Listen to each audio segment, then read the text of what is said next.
प्राचीन काल में सत्यव्रत नाम के एक राजा राज करते थे। वह प्रतिदिन पूजा पाठ किया करते थे। उनके पास किसी भी चीज़ की कमी नहीं थी। वह धन दौलत से लेकर हर प्रकार की सुविधा से समृद्ध थे। हालांकि इसके बावजूद भी राजा की एक अभिलाषा थी जिसे वह पूर्ण की चाह रखते थे। दरअसल राजा सत्यव्रत को किसी प्रकार से स्वर्गलोक जाने की इच्छा थी। वह अपने जीवन में कम से कम एक बार स्वर्गलोक के सौंदर्य को देखना चाहते थे, लेकिन उन्हें इसका मार्ग नहीं पता था। इधर दूसरी तरफ ऋषि विश्वामित्र अपनी तपस्या के लिए घर से बाहर निकले। चलते चलते वह अपनी कुटिया से काफ़ी आगे चले गए थे। काफ़ी समय बीत गया लेकिन वो नहीं लौटे। इस कारण उनका परिवार भूख और प्यास से तड़प रहा था।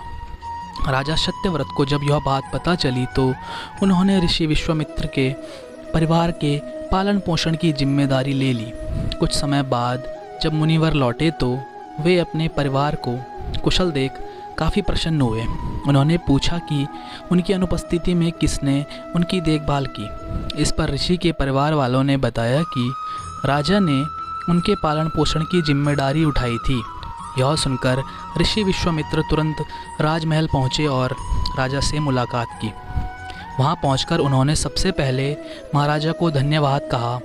इस पर राजा ने ऋषि से अपनी इच्छा पूर्ण होने का आशीर्वाद मांगा। राजा की बात सुनकर ऋषि विश्वामित्र ने कहा, बोलिए महाराज, आपको क्या वरदान चाहिए। तब महाराज ने कहा, हे मुनि, मुझे एक बार स्वर्गलोक के दर्शन करने हैं। कृपा करके मुझे वहां जाने का वरदान दें। राजा की प्रार्थना सुनकर ऋषि विश्वामित्र ने एक ऐसा रास्ता बनाया जो स्वर्गलोक की ओर जाता था। यह देख राजा सत्यव्रत बहुत खुश हुए। वह तुरंत उस रास्ते पर चल पड़े और स्वर्गलोक पहुंच गए। यहाँ पहुंचते ही इंद्रदेव ने उन्हें नीचे धक्का दे दिया, जिसके कारण वो सीधे धरती पर जा गिरे। राजा ने सत्यव्रत ने तुरंत सारी घटना ऋषि विश्वामित्र को बताई। राजा की बात सुनकर ऋषि विश्वामित्र गुस्से से आग बबूला हो उठे। उन्होंने तुरंत सभी देवताओं से इस बारे में बात की और इस समस्या का हल निकाला, जिसके बाद राजा के लिए एक नया स्वर्गलोक बनाया गया। नए स्वर्गलोक को पृथ्वी और देवताओं के स्वर्गलोक के बीचों बीच स्थापित किया गया ताकि किसी को परेशानी ना हो। नए स्वर्गलोक से राजा सत्यव्रत तो बहुत खुश हुए, लेकिन विश्वामित्र को एक चिंता लगातार सता रही थी। उन्हें डर था कि कहीं नया स्वर्गलोक कहीं जोरदार हवा के कारण गिरना पड़े।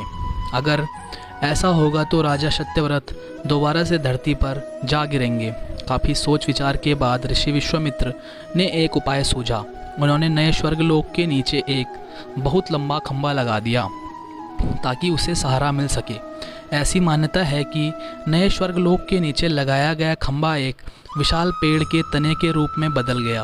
यही नहीं, कुछ समय पश्चात जब राजा सत्यव्रत की मृत्यु हुई तो उनका सिर एक फल में तब्दील हो गया। सभी से इस खंभे को नारियल का पेड़ कहा, जबकि राजा का सिर नारियल के रूप में जाना गया। यही कारण है कि नारियल का पेड़ इतना लंबा होता है। इस कहानी से हमें यह सीख मिलती है कि अगर सच्चे मन से किसी की मदद करें तो हमारी हर ख्वाहिश पूरी हो सकती है।